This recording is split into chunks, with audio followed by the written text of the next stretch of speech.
Okay, Lake Lanier, let's get into it, because some say it's just a dumb rumor. And the amount of times that I've tried to do this video and that the footage is just not uploading, we're going to dive deep, deep, deep into it, baby.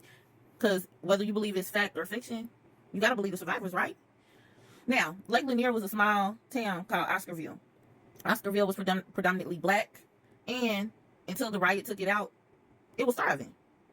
And to cover up for all the unaliving that they did that night, they flooded the town. And then they turned it into what we know it as today, Lake Lanier. Lake Lanier is kind of like a water amusement park that they let families come, swim, do their little boating, water fun time. But which is weird, because there's a lot of strange unalivings that have happened there. Some say that it's just sheer dumb luck, but others say it's the souls that are hidden beneath to cover up the travesties that happened that night. And then you have others that say they have seen it completely themselves, and you gotta believe what it is for what it is. Okay, surviving Lake Lanier. It was 1997. I went to the Brunswick Joint Corps Center in January, so it would have been June, July, when they took us on a field trip to Lake Lanier, like a field day. It was like a whole day thing. And I had a friend of mine who asked me if I would go out on the water on Florida with her.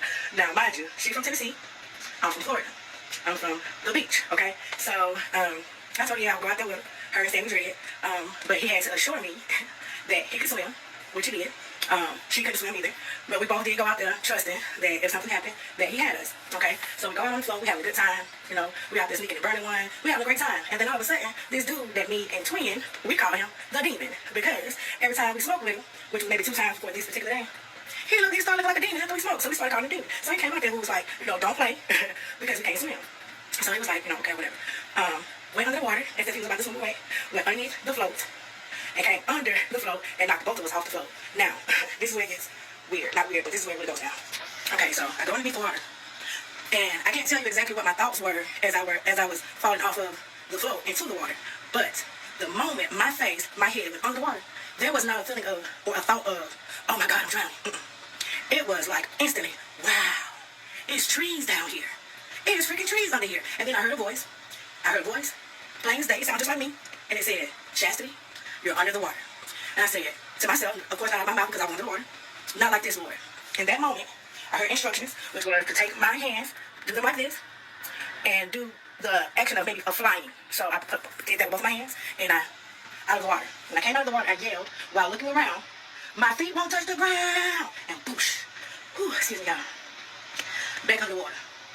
Again, as soon as I got back under the water, man, I'm telling you, there was not a thought of fear. It was not a thought of, oh my God, I'm drowning. It was, wow, there really is trees under here.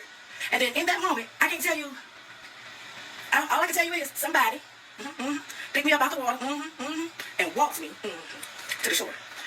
All the movies, all since, since 97 to now, every movie that I've seen when somebody's drowning, the person that's saving them grabs them around, you know, this area or something like that, and they swim with them to a safe place. That's not what happened. I had nobody swim with me nowhere. Somebody, a black man, picked me up, carried me out of the water, and sat me on the shore. I don't owe you a lie, because I don't know you. I've only shared my story with a couple people. And that's my story, and it's the truth. I'm here. And I pray that this video comes across Twin. This chat girl is me from Job Code, your bestie. I pray to God that it come across Sammy Dredd, because he was out there, because he saved Twin, just in case y'all wondering what happened to Twin. He saved Twin. He was busy with Twin. I can't tell you exactly what happened because I was in the moments that I just described to you. But I know that Twin was okay, because Twin was with him. You know what I'm saying? So I wish, I pray, I hope that your word makes you feel more comfortable. I manifest, whatever word makes you feel more comfortable, that they see this and they can testify to what I'm saying.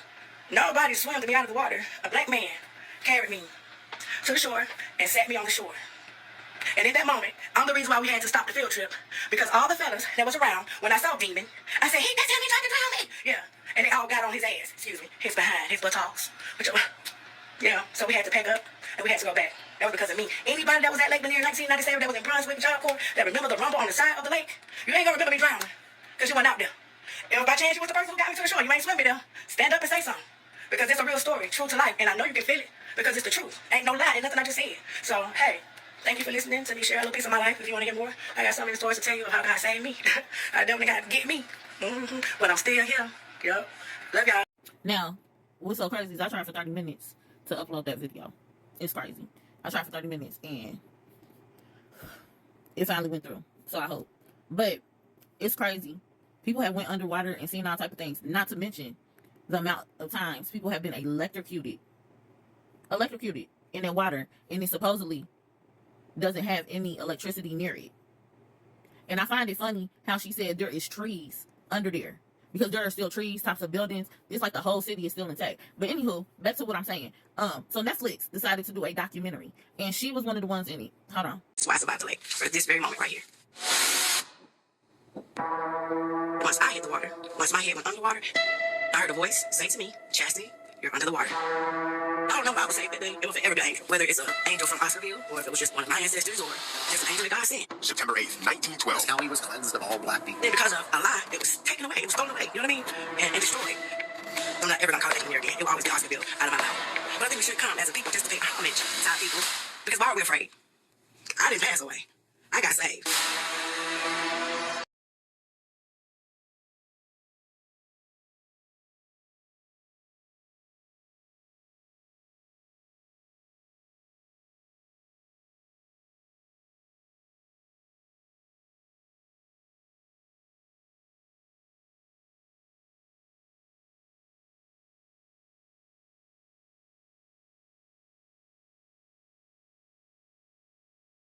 Okay, so what's crazy for me is the comments. It's multiple stories of people who said that they have escaped Lake Lanier. Some, like Chastity, who have came out with a message and a story to tell to help others. You have others that have some illnesses behind it. And then you have others that just was not so lucky, that left out that lake in a body bag. You have people that were electrocuted, yet there was supposedly no electricity. Where do y'all think that electricity was coming from? And what's crazy to me is how those people were done. And y'all think spirits just be at ease after experiencing something that traumatic, after they was plucked from their very existence, living their very normal lives? And I don't know, maybe we just think like this in my community, the black community. I don't know. But it's the sheer audacity that you would literally get online and make fun of somebody's belief systems when your ancestors is the cause. And y'all been fucking around and finding out for decades. It's crazy to me how we still ain't got, the 40 acres in the mule. And certain people still think they running shit. And they not. I feel like that lake needs to be drained. And if there's skeletons or any type of things down there, it needs to be properly buried and things like that, so those spirits can be put to rest properly. Because right now they are not. And it's going to be hell if they continue on like that. But those are just my thoughts. I can't say that for everybody else. That's just what I feel being who I am. And I'm glad that there are some people who have escaped the experience so that they can tell, because I honestly feel that the reason why some of those people escaped was so they could live to tell others and spread the message, because this is just not okay. And it's the sheer ignorance of those comments left, and it's like a lot of entitlement.